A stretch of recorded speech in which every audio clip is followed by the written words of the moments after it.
Hi, welcome back again. And it is still Doll's House. In case you missed this one out, this is symbolism as used in the text, in the play rather. And without wasting much time, let's get into how is the play symbolic, literally as it is suggested from the title itself, Doll's House. The narration is, of course, by Mr. Sherlock. Uh, what are symbols, first of all?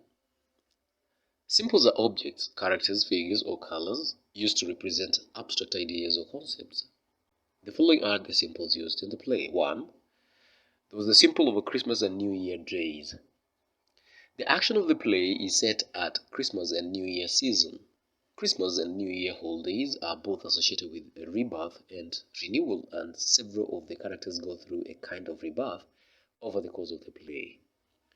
Both Nora and Torvald have a spiritual awakening, which could be seen as a rebirth, quote unquote. Nora's trials and tribulations wake her up to the sorry state of her marriage. When the wonderful thing, quote unquote, fails to happen, she realizes that she will never be a fully realized person until she breaks away from her husband. And when she slams the door behind her, she is in a way reborn. Nora is not alone in her spiritual awakening. However, Torvald's last line, the most wonderful thing of all, that is on page 120, seems to indicate that he has also realized the complete inadequacy of his existence.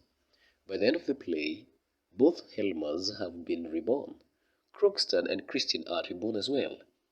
When these two shipwrecked people join forces, that is on page 88, they each get a fresh start in life.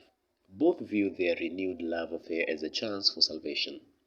Krogstad hopes that it will help increase his standing with the community and that Christian's influence will make him a better person. Christian, on the other hand, is overjoyed that she will have someone to care for. She once again has a purpose in her life. By the end of the play, however, the nature of the new start that New Year's represents for Torvald and Nora has changed dramatically.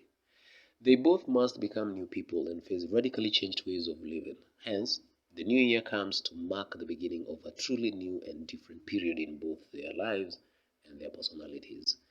In the end of the play, it resembles new beginnings as almost all the characters are starting new lives. Nora and Torvald separately, while Christine and Krogstad together. Christmas tree. The Christmas tree symbolizes Nora's role in her household. She's only a decoration to be looked at. Her function in the household is pretty much the same as the tree. She's merely decorative and ornamental. She dresses up the tree just as Torvald dresses her for the party. It is interesting that she tells the maid not to let the children see the tree until it is decorated. The Christmas tree, therefore, a festive object meant to serve a decorative purpose, symbolizes Nora's position in her household as a plaything who is pleasing to look at and adds charm to the home. It also symbolizes family happiness and unity, as well as the joy Nora takes in making her home pleasant and attractive. At the beginning of Act 2, the Christmas tree has been stripped of its ornaments and is only left with burnt down candle ends on its uh, disheveled branches. Nora is alone in the room, walking about uneasily. Basically, Nora is a mess, and so is the tree. She's gotten the bad news from Krogstad, and as a result, her mind is just as disheveled as the poor tree. The tree seems to mimic Nora's psychological state. It can be interpreted as symbolic of Nora's disintegrating web of lies.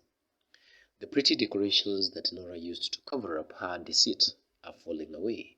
Soon, the bare ugly truth will emerge. This represents the end of Nora's innocence and foreshadows the Helmer family's eventual disintegration. The macarons. Torvalds has banned Nora from eating macarons. Excuse me. Although Nora claims that she never disobeys Torvald, this is proved false in the very opening of the play when Nora eats macarons. Excuse me. While she was alone in the living room. The macarons are symbolic of Nora's disobedience and deceit. She lies to Dr. Rank about having been given some by Mrs.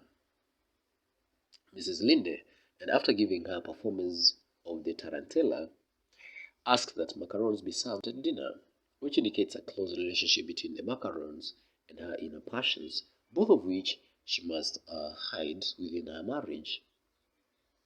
Now, the Tarantula.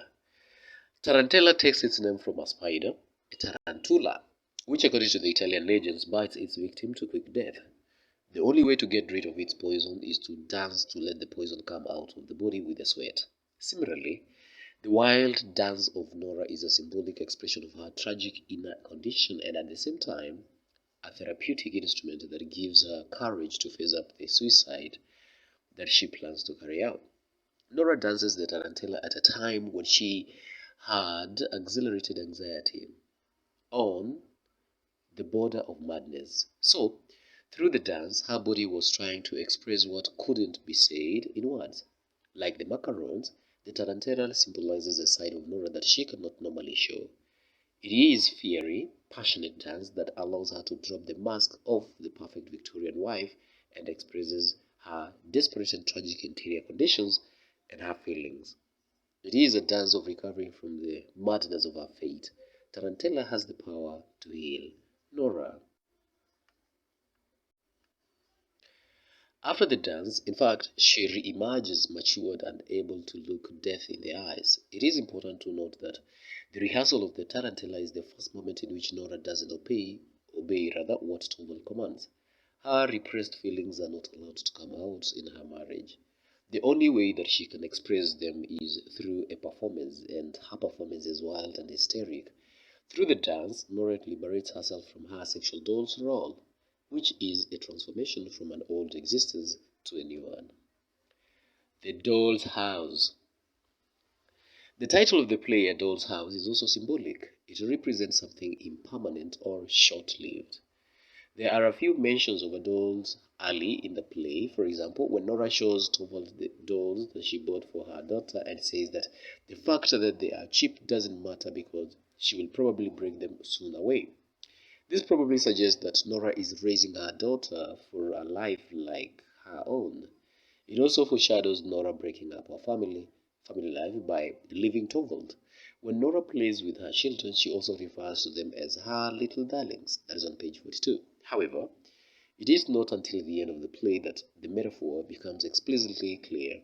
Nora tells Torvald that both he and her father treated her like a doll and cites this is one of the reasons why she has become dissatisfied and disillusioned with her life with him.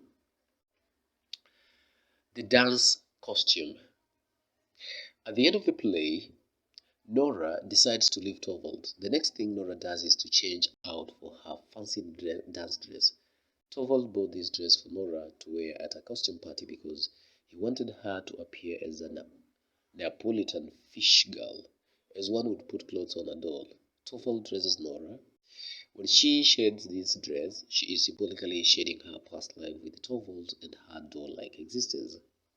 There is also Dr. Rank. Dr. Rank is a symbol of moral corruption within society. He has been lusting for Nora secretly. His illness is symbolic of the moral illness of the society as represented by himself, Krogstad, and, by extension, Torvald. Mrs. Linde. Mrs. Linde is symbol of a modern independent woman. She arrives in town in search of a job in order to earn money and survive independently. She perhaps also symbolizes hollowness in the matriarchal role. Torvald Helmer is a symbol of a male-dominated, authoritative, and autocratic society. Good students, as you are preparing for your exams, I just want to wish you the best. And in case you're coming across this work for the first time, give it a thumbs up, subscribe, and share it with your good friends. Good day for now.